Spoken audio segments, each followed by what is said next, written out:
チーノってドリンクですか、デザートですか？どうも皆さんこんばんは。耳当て。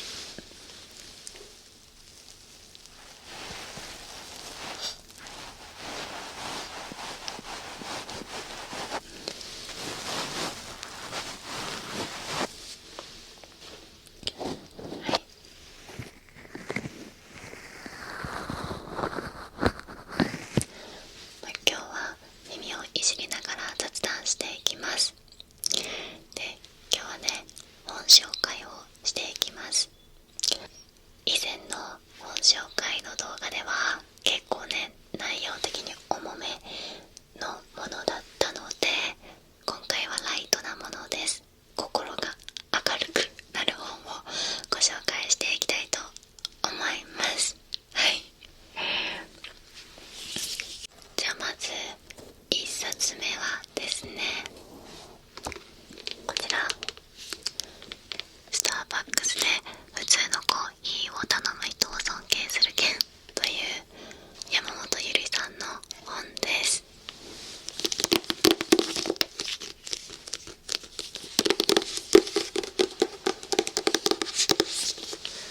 で、この山本ゆりさんという方は料理コラムニストの方なんだそうです。で、この方のブログ含み笑いのカフェご飯春婚がすごく大人気なんだそうです。で、この本はそのブログの中で大反響があったネタに解説したお話とか、あとは新作の日常の何気ないお話が詰まったエッセイです。はい、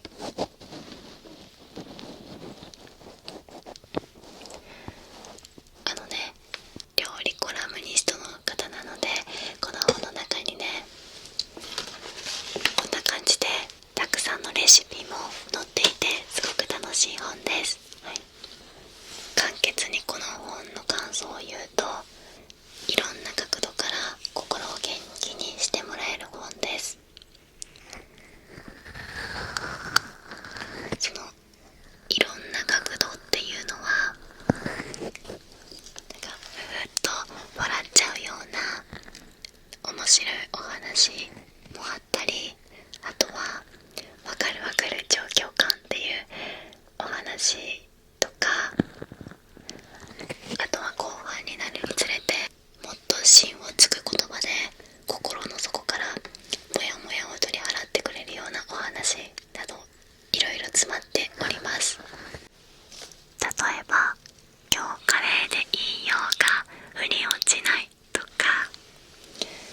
なんとか系女子なんとか系男子について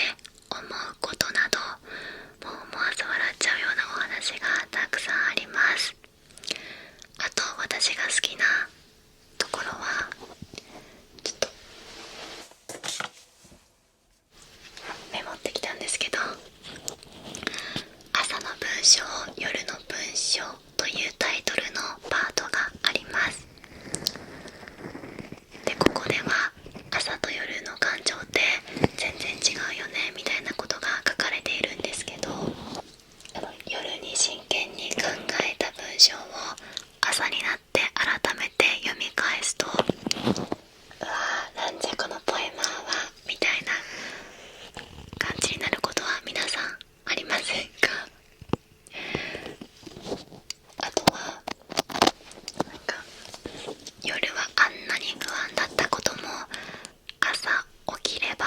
吹っ切れちゃうような不思議な力もありますよね。なんかね、よく自己啓発本で成功者は早起きとか、最も重要なタスクを朝にこなせみたいなこと書かれていますよね。なんか確かにこの脳の構造とかホルモンのね影響のことを考えると、朝に最も生産性が上がるのは確かなことだと思います。でもね、だからといって朝型人間至上主義みたいになるのはなんか違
すじを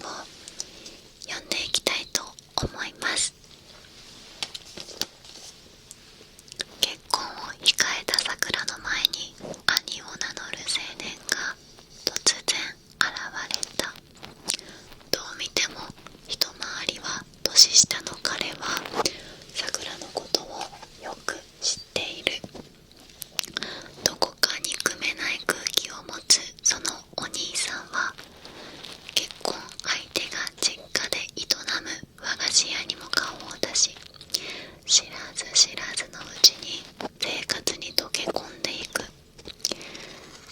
彼は何者で、目的は何なのか。何気ない日常の中からある記憶が呼び起こされて、今を精一杯生きるすべての人に送るハートフルストーリーというあらすじになっております。もう設定がまず面白いですよね。いきなり年下の知らない青年が兄と名乗ってくるっていうね。結局この青年は一体誰なのか、主人公さくらとの関係性はどういうものなのかという謎が解き明かされるまで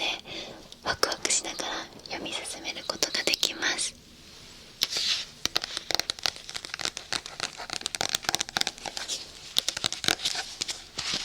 あと何よりもね、この本の登場人物たちみんなとっても優しいんですよ。物語上の世界だなと認識してしまいそうになったのですが、でもその読み方はなんか違うなと後から自分で思いました。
ですけど、